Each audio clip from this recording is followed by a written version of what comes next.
د پښتو فولکلوري موسیقۍ نامتو او خوږژبې سندرغاړې قندي کوچۍ له فاني نړۍ وکوچېده.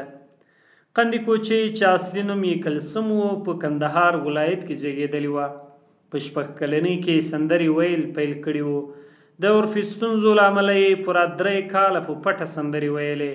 وروسته خلک وپوهېدل چې قندي کوچۍ هم سندرې وایي. په 15 کلنۍ کې له کندهار ښار نه کوټې ښار ته ولاړه.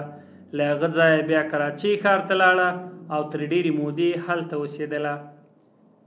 په پښتو موسیقۍ کې د نارینه سندرغاړو سره سم ښځینه سندرغاړو هم پوره ونډې اخیستې او له کلونو راهیسې ډېرو هنري څېرو خپلې وړتیاوې ښودلې، محفلي نندارې وړاندې کړي او په خپله ترسره شوو هڅو سره یې دې ډګر ته ویاړونه وربښلي. په دې بهیر کې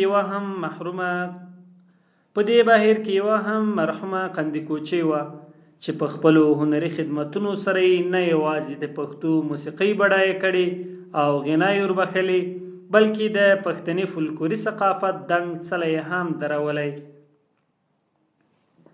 قندي کوچۍ په ستاینه ارزي.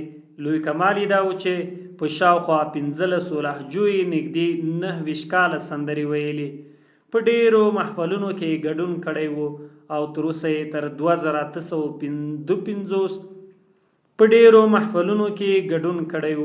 او تروسه یې تر 2852 زیات سندریز کیسټونه ثبت کړي او مینوالو ته یې ډالۍ کړي.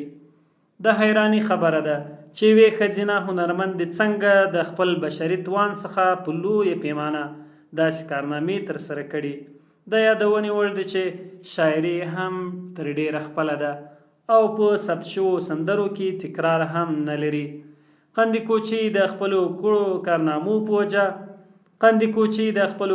کارنامو په وجه د خلکو په زړونو کې ځانګړی ځای لري.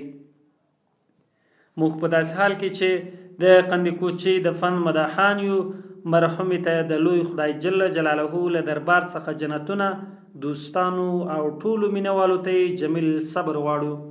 تر دې وراخوا د پښتني فولکلوري ثقافت د نورې ودې او پراختیا په هیله یو.